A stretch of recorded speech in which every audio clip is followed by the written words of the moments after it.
Due to mature subject matter, viewer discretion is advised. Two Christian women are facing jail time in Arizona for being Christian and living their Christian beliefs.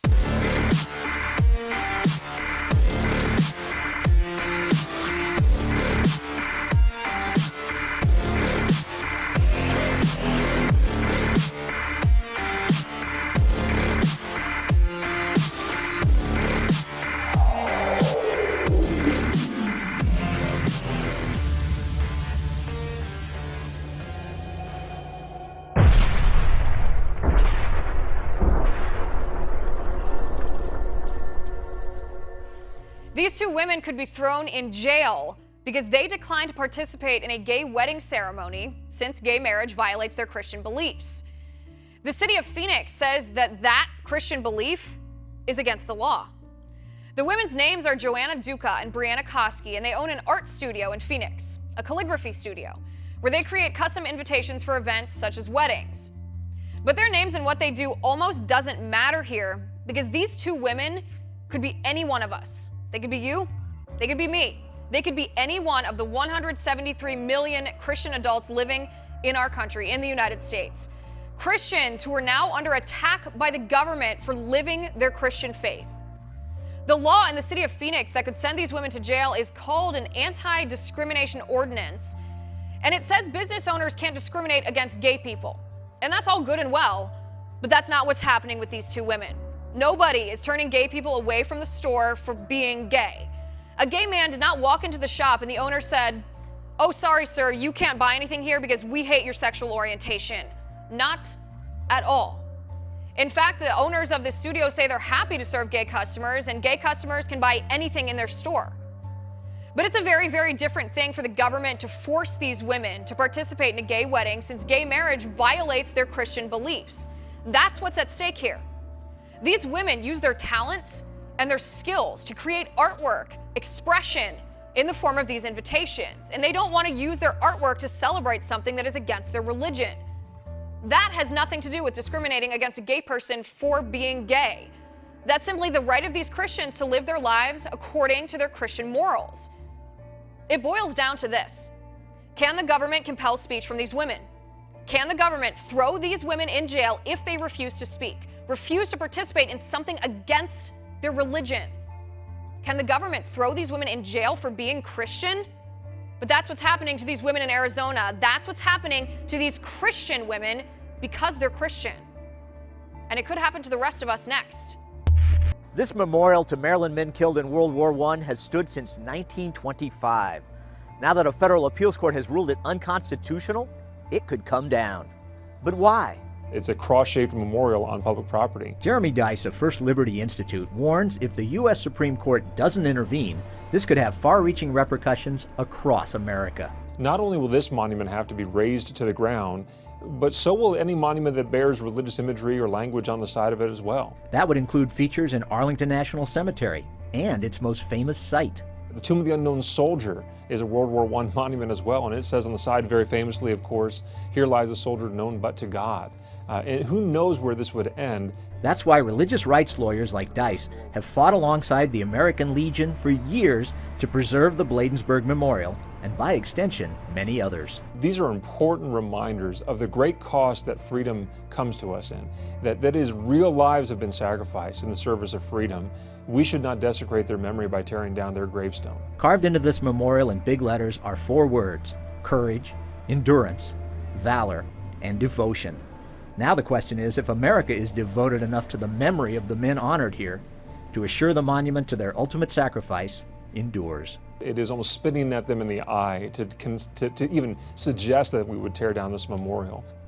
The U.S. has been accused of bullying poor nations into backing down from a worldwide breastfeeding initiative. This is according to a recent New York Times report. Delegates from around the world had gathered in Geneva at the United Nations-affiliated World Health Assembly in May to encourage breastfeeding. The U.S. delegation is accused of backing the interest of infant formula manufacturers instead. The U.S. gave Ecuador an ultimatum, warning if it did not drop the resolution, the U.S. would withdraw withdraw military aid and implement punishing trade measures. Ecuador reportedly dropped the measure out of fear of U.S. retaliation. Part of the resolution encouraged member governments to, quote, protect, promote, and support breastfeeding, which the U.S. reportedly objected to the wording.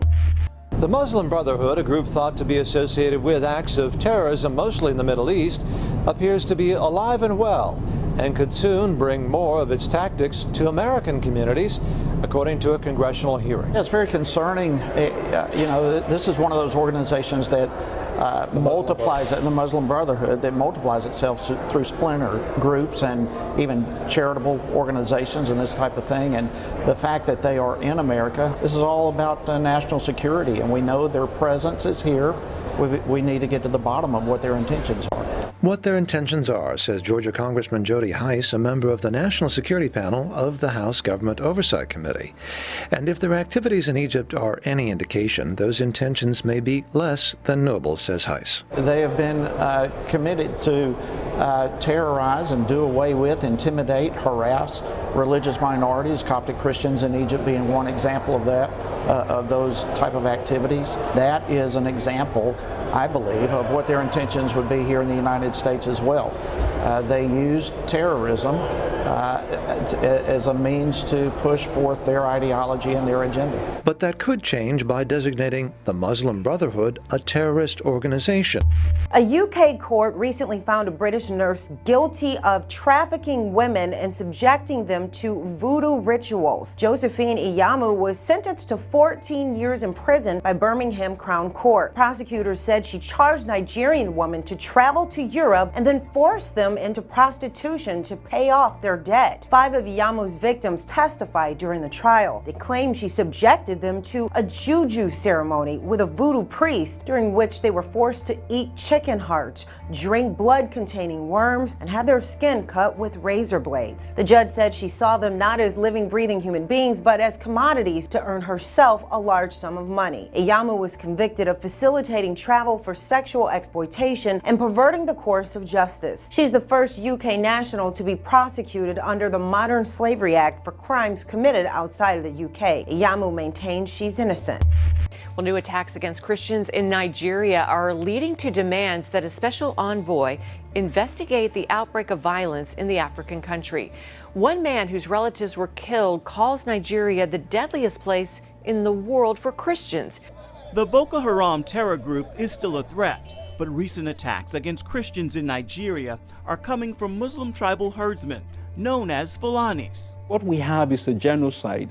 They are trying to displace the Christians, they're trying to possess their lands, and they're trying to impose their religion on the so-called infidels and pagans who they consider Christians to be. International human rights attorney Emmanuel Ogebe recently lost family members, including a pregnant mother, her husband, and their children. And they went into their home and they killed their 4-year-old son and their 6-year-old daughter who were asleep in their beds. The Fulani's weapon of choice, AK-47 automatic weapons, too expensive for most herdsmen. CBN Nigeria Director Felix Osamoje.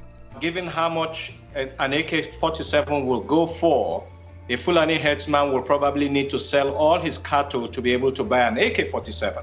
Ogebe says there's a sinister side to those behind the attacks. A lot of these cattle are owned by very rich Fulanis who are in government and who are in power.